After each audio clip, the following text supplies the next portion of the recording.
Lalibela, Ethiopia. So, this is our hotel room, and we're gonna take a look at the view. It's not bad.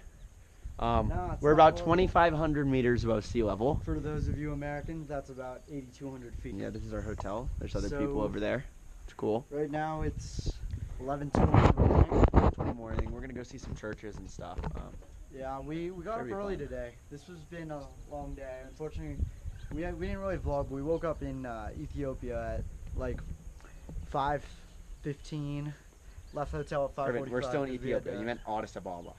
Yeah, I did mean Addis Ababa. We left the hotel at like 5:45. That's our friend Andrew. The rock churches in Lalibela that the city's famous for, and we're gonna see like 12 of these today. I might show you all of them, but who knows? They might be all really similar, so I don't know if you want to see all of them. Let's take our shoes off to go in. It is a religious place after all, and we have to wear pants. Going through this tunnel, Heading into a church. inside. It's an active church, so there's a lot of people worshiping. Oh wow, this is extremely cool. This is a different one of the churches. So we're at St. Mary's Church. As you can see, it has beautiful fresco paintings on it.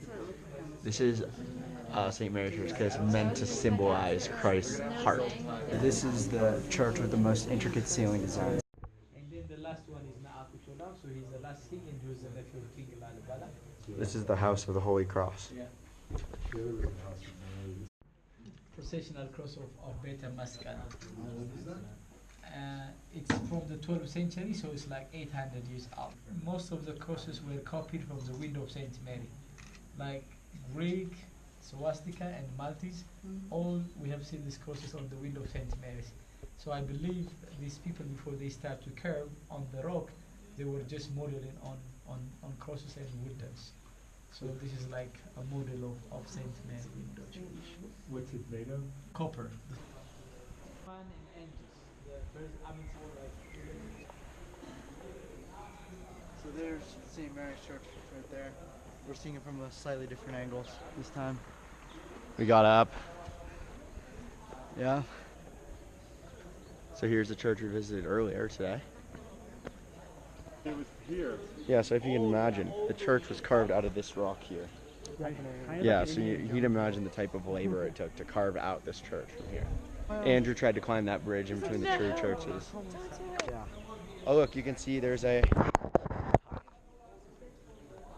some crosses down there. Down there is a church which holds the tomb of the actual King Lalibela. So, legend has it that these churches were all constructed during his reign, but in reality they took a lot longer. So, some of them were constructed during his reign. Okay, so apparently those were places for people to stay and pray. So, It's like a hotel. This is where you're sleeping. that tonight. is one of the most interesting hotels I've ever seen. Not sure I'd like to stay there too much. The food I don't is think not it's too great, I've comfortable. heard. They don't bring you coffee in the morning either. Where, here?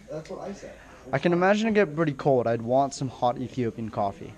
This is it. This is the church where Lalibela is buried. Only men are allowed in here, so they're still waiting outside, and they can't come in. I'm not sure why. The tomb of Lalibela is actually behind the curtain back there. We're unfortunately not allowed to see it, but you know, they're beautiful carvings here, and remember, all of these were carved from one boulder, so this must have taken an incredible amount of work. St. George. No, it's St. George's Church. St. George is a person. And look at this. Look at the shape of the ceiling. It's a cross. That's interesting because that's none of the buildings we've seen before are like been like that. But this isn't a great location. Just look at the view all around. Then you can see out of the entire valley over there. There's a church from the bottom. This church is all one rock, like all the others. And look at the painstaking level of work they must have done. I mean, you've seen the top. Just that must have been an incredible amount of work.